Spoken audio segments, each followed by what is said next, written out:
Welcome, welcome. Thanks everyone for joining.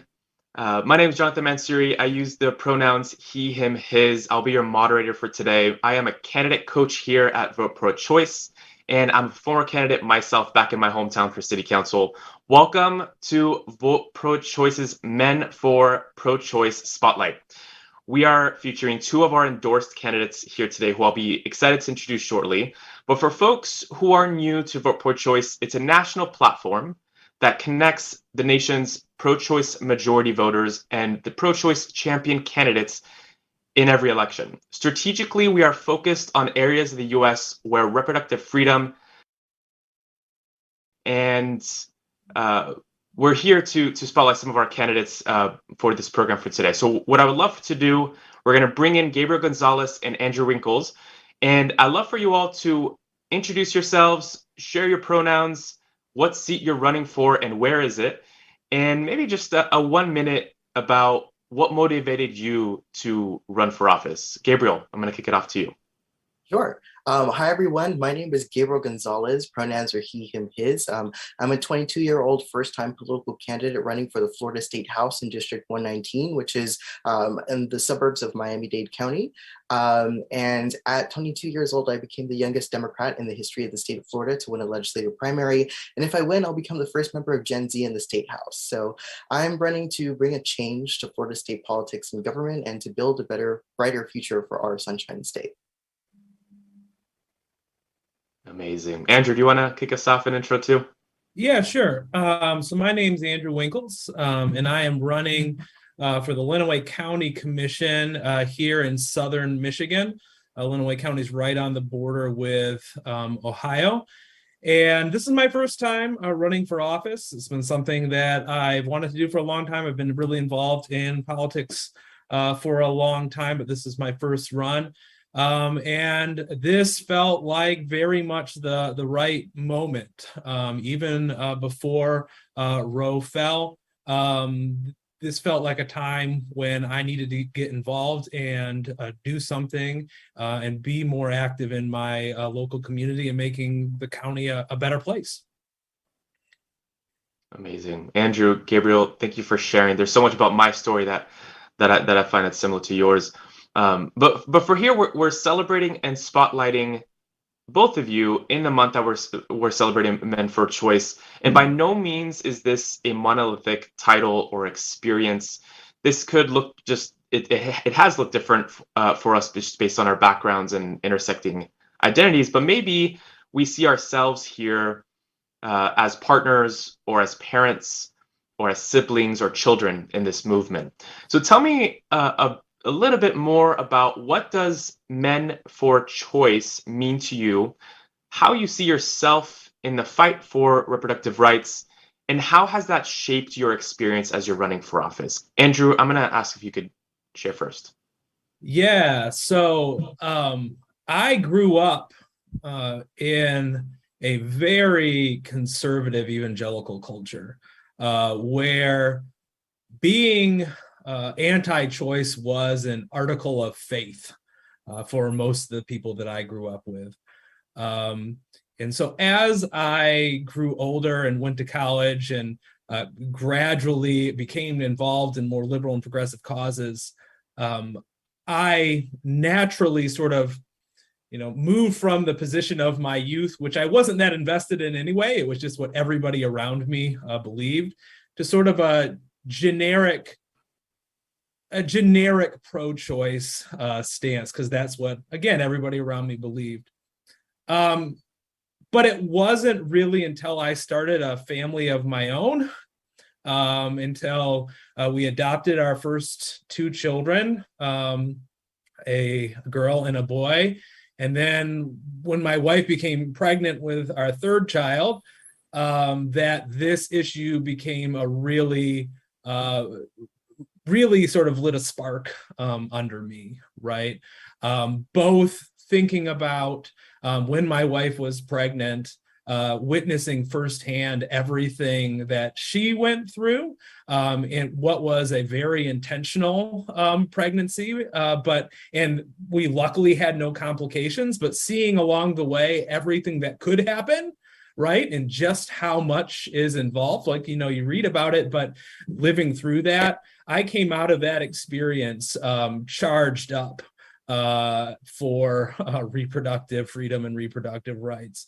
Looking at my oldest, who is now 17, and she's going off to college next year, and realizing that she is going off to college with less rights than her mother had and her grandmother had, recognizing that she is also a woman of color, that the health disparities involved with that are going to hit her harder than even other members of my family.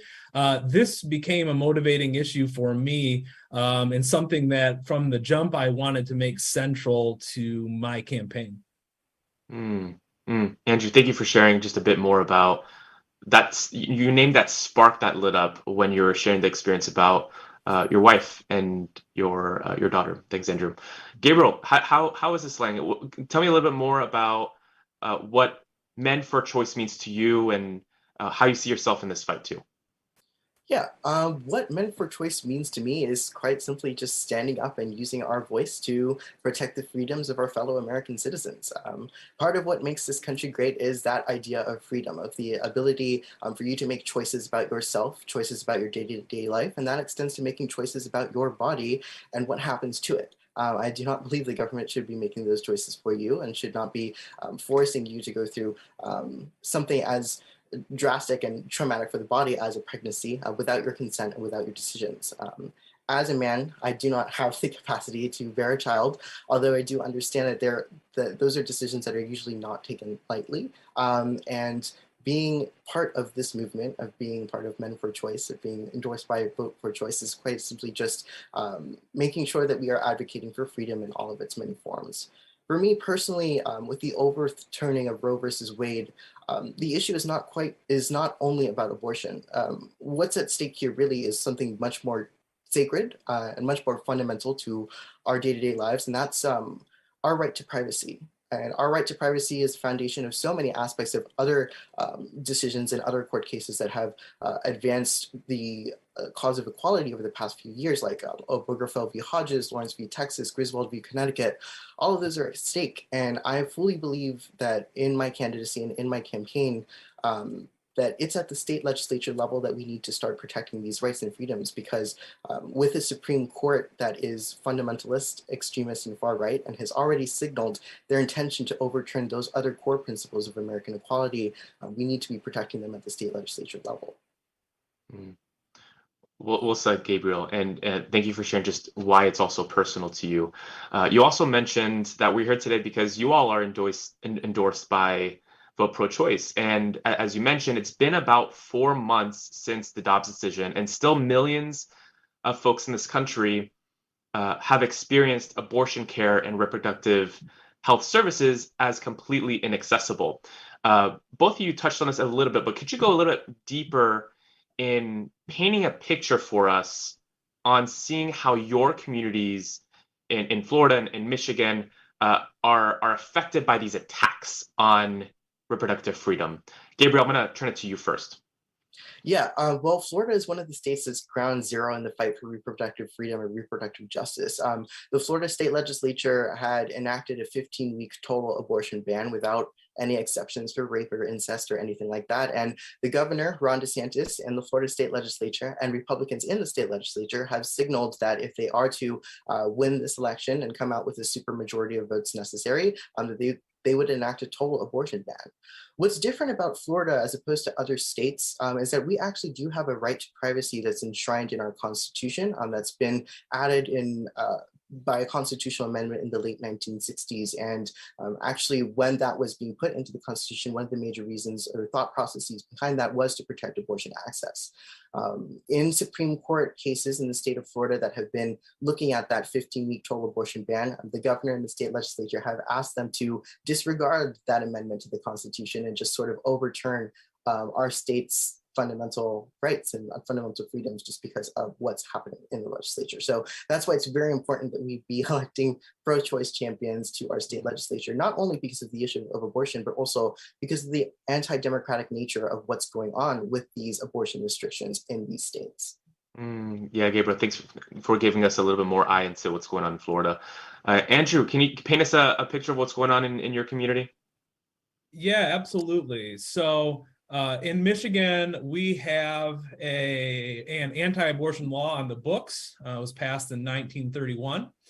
And so after the Dobbs decision, there was really a mad rush to make sure that that law would not be enforced. So our governor, Gretchen Whitmer, along with our attorney general, Dana Nessel, and several county prosecutors went to court to make sure that that law would not be enforced, and they were successful. So right now in Michigan, that 1931 law is not being enforced.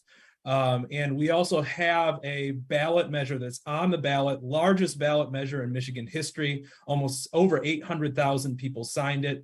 So Proposition 3 is going to be on the ballot and would enshrine in the Michigan Constitution the right to an abortion, basically restore Roe in Michigan.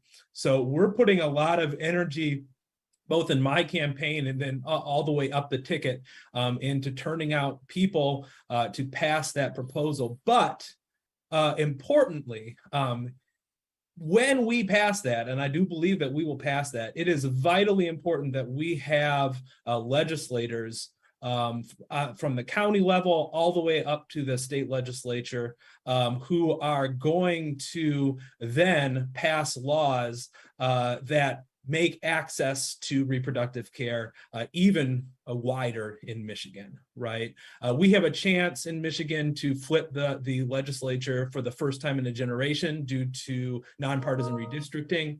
And also, I believe that even at the county level, I'm running for a county commission, we're going to be a border county in a state that is likely going to become a sanctuary state for abortion. And for me, as a future county commissioner, it's really important that we use county resources to make sure that women can travel safely through our county to obtain abortions in Michigan, and also that we're using county resources to forward reproductive justice and access to healthcare here in Lenawee County.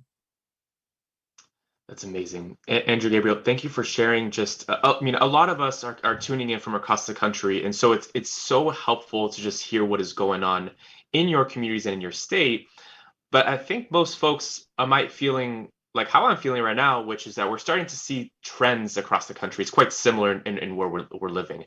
I think what would also be helpful, you all, is to get a picture of how this feels as a candidate.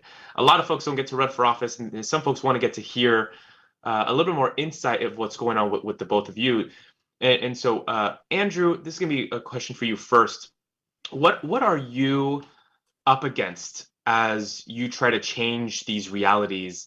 And for all folks here that are watching, how can we support?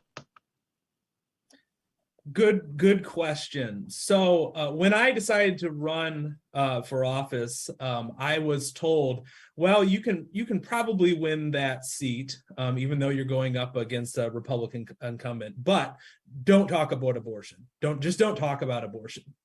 And I said no, right?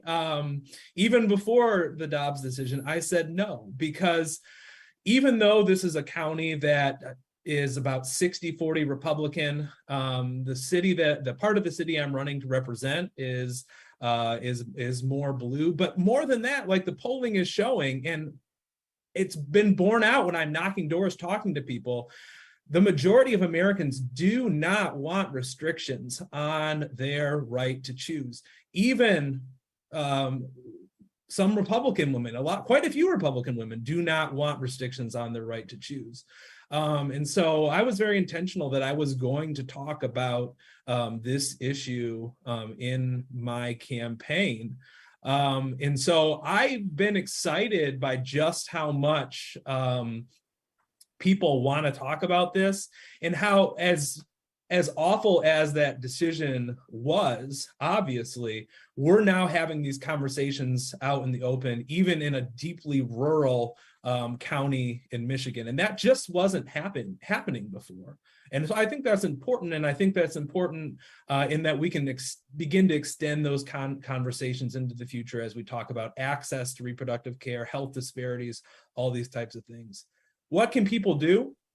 I would encourage anybody watching across the country to find a local candidate who's running for whatever, a city commission, county commission, state legislature, Congress, and volunteer, right? At this point in the campaign, we got less than 30 days to the election. Volunteer to help us knock doors. Volunteer to help us stamp and address mailers. Just reach out and volunteer, even if it's once or twice before now in the election. That can make a really big difference, and we can really start building also grassroots movements in places that can extend beyond the election. That's amazing, Andrew. Thank you. There's a really important point that you made, that folks want their candidates to talk about this. Yes. And so really appreciate you naming that. That was one of the barriers that you felt when you started to run, of folks telling you what you could and could not talk for, and the connection that you're seeing on the ground, that voters across the country just want folks to talk about this. Gabriel, what are your thoughts? What are you up against as a candidate, and what do you need from us to support?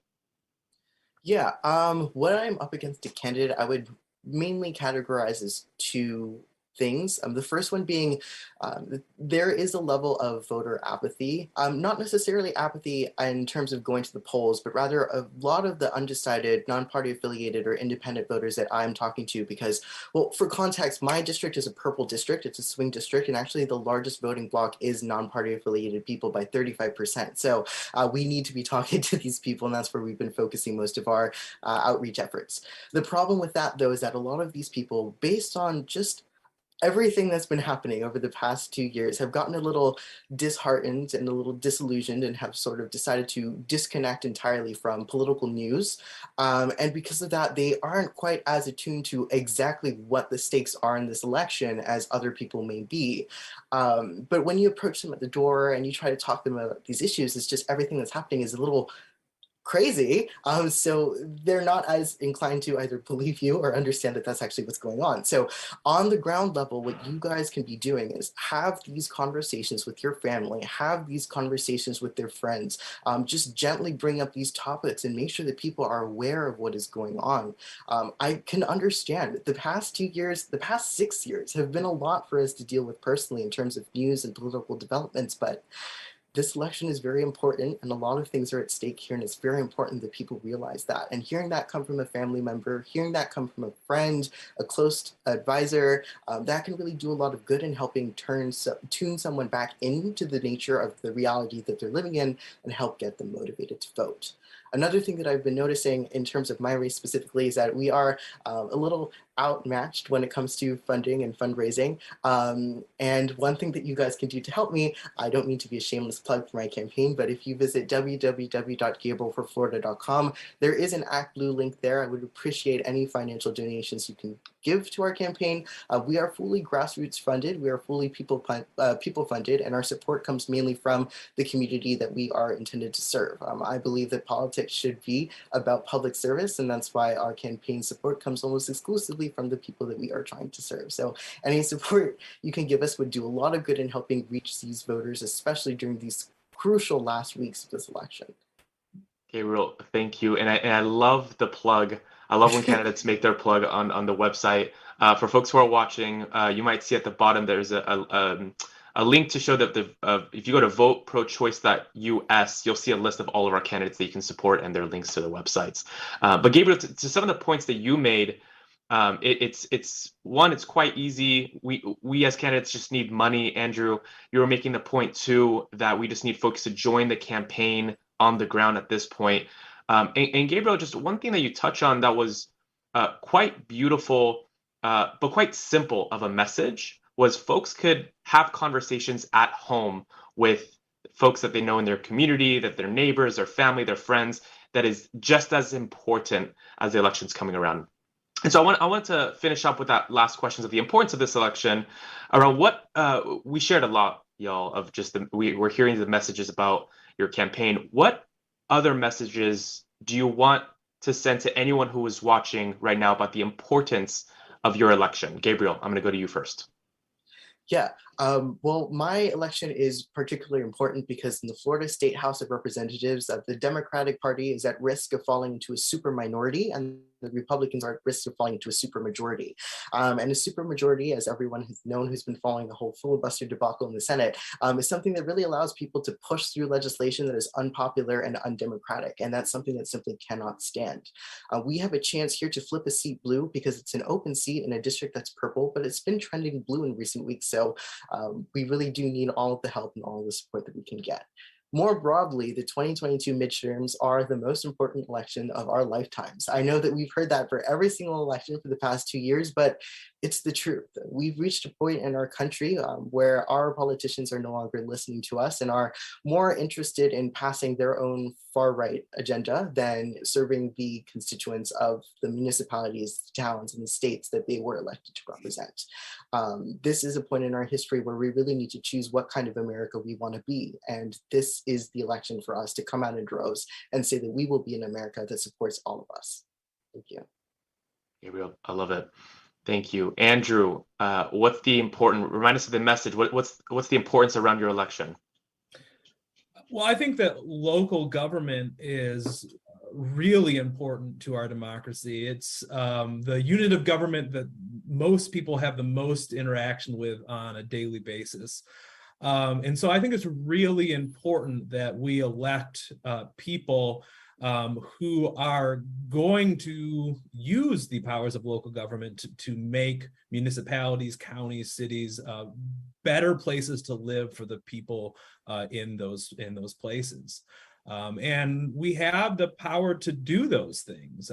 Looking at my race, I'm talking about housing. There's not enough housing in this county. And when people don't have secure and affordable housing, then they don't have as much access to economic opportunity. And everything is sort of built on that. I'm looking at health disparities on the issue of abortion, right?